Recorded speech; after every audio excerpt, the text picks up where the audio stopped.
Hola, este es el tercer tutorial de RapidMiner. En este tutorial vamos a aprender cómo construir clústeres de observaciones, de tal manera que las observaciones que estén en un clúster sean parecidas entre sí y sean diferentes a las observaciones de otros clústeres. Este es el programa completo, tiene cuatro operadores. El primer operador simplemente lee los datos del repositorio, va a ser una base de datos que se llama Iris. El segundo operador normaliza los datos. Normalizar quiere decir que para cada columna en la base de datos original, el programa le va a restar su media y le va a dividir entre su desviación estándar. El tercer operador es el operador más importante, es el operador que va a encontrar los clusters. Se llama cluster en el operador, cluster por k-means. K-means es el algoritmo específico. El último operador va a ser un operador que va a evaluar el desempeño o performance del método de agrupamiento en términos de las distancias promedio de los clústeres que encuentre. Partamos desde cero. Ok, el primer paso va a ser leer los datos. Vamos a ir al repositorio. Estamos en el repositorio, vamos a ir al repositorio tutoriales, datos. Y noten, hay una nueva base de datos que se llama Iris, que yo leí realmente siguiendo los pasos del primer tutorial. Entonces voy a jalar esta base de datos, la voy a conectar para que veamos los resultados y vamos a correr el programa. Esta es una base de datos bien famosa, es la base de datos Iris, que fue utilizada por primera vez en los años 30, en los años 20 por Ronald Fisher. Ronald Fisher, si no es el padre de la estadística, tiene que ser la figura más importante en toda la disciplina. Echémosle un vistazo a los datos. Son datos sobre cuatro especies de plantas, cuatro especies de flores. Ahí están las especies. Y aquí están cuatro medidas sobre la flor. El sepal length, el sepal width, el petal length, el petal width, lo que sean esas cantidades. Vamos a volver al área de diseño. El segundo operador lo que va a hacer, déjenme regresar un segundito a los resultados. Noten los resultados. Eh, Son una variable nominal, que es la especie de la flor, y cuatro variables reales. Noten las estadísticas sobre las variables reales. Tenemos medias y desviaciones estándar que son muy diferentes. Volvemos al área de diseño. El siguiente operador va a ser el operador de preprocesamiento. Lo que va a hacer es tomar cada una de esas cuatro variables reales y las va a normalizar. ¿Dónde encontramos ese operador? Lo vamos a encontrar en Data Transformation, Value Modification, Numerical Value Modification. Eh, ¿Cómo hacemos para navegar en ese laberinto de folders? Supongan que todo lo que recuerdan cómo se llamaba el operador se llamaba normalizar. Si lo ponemos aquí en esta ventanita aquí arriba, nos haya todos los operadores que tengan normalizar en el nombre. Así que vamos a utilizar este operador, lo vamos a jalar al área de diseño, vamos a hacer que se ilumine el lambrito, lo vamos a soltar, y este es el operador que va a hacer la normalización de los datos. Noten, no tengo que cambiar nada para este operador. De hecho, el método de normalizar es exactamente el que quiero, se llama transformación Z. Hay otros que son transformar a un rango, transformar a una proporción, pero en este caso el que necesito es la transformación Z, que resta la media y divide entre la desviación estándar. Si corro el programa ahora, tengo de nuevo una hoja de datos, pero los datos han sido normalizados. Noten una característica, todas las variables tienen ahora media cero y todas las variables tienen desviación estándar. Es decir, ahora todas están medidas en las mismas unidades y van a ser fácilmente comparables. Volvamos al programa original. Ahora a continuación viene el operador de k-means. ¿Dónde llamamos el operador de k-means? Vamos a hallarlo en modelaje, en modeling. Vamos a hallarlo en clustering y segmentation. Y noten, es el primero en la lista. K-means es uno de los métodos de agrupamiento más famosos. Así que vamos a jalar el operador y vamos a hacer el mismo truco, vamos a hacer que se ilumine el alambrito y lo vamos a soltar. Noten, el operador está amarrado a los operadores anteriores. ¿Qué vamos a seleccionar en este operador? Aquí tenemos realmente la libertad de decidir cuántos clusters vamos a construir. En la práctica jugaríamos con los valores de K, 2, 3, 4, 5, hasta que encontremos un número de clusters convenientes. Aquí voy a ir directo a el número de clusters. Voy a seleccionar 3. eh, y, perdón, voy a seleccionar 3. Voy a asegurarme que esté seleccionado de esta opción para que aparezca una nueva variable en la base de datos que se llame cluster, que me diga a qué cluster, a qué grupo pertenece cada una de las observaciones en la muestra.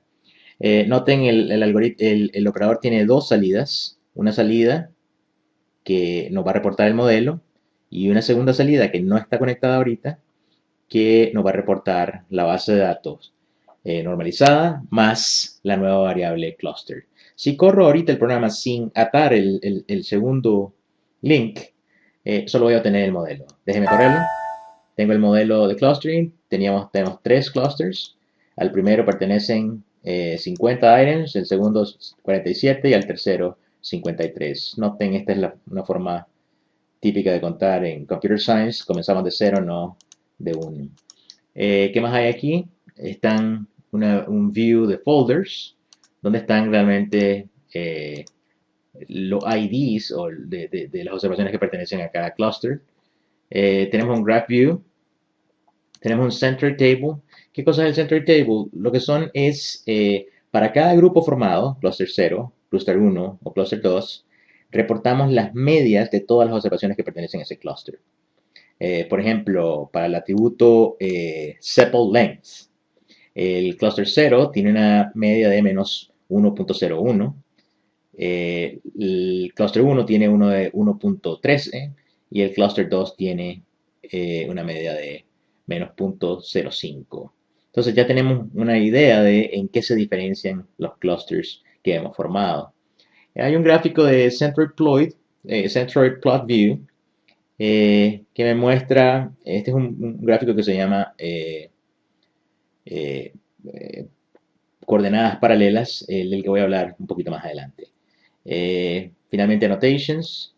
Así que voy a regresar al área de diseño y voy a conectar la segunda salida al resultado para que vean que además del modelo de clusters también vamos a producir la base de datos. Así que vamos a correr el programa de nuevo.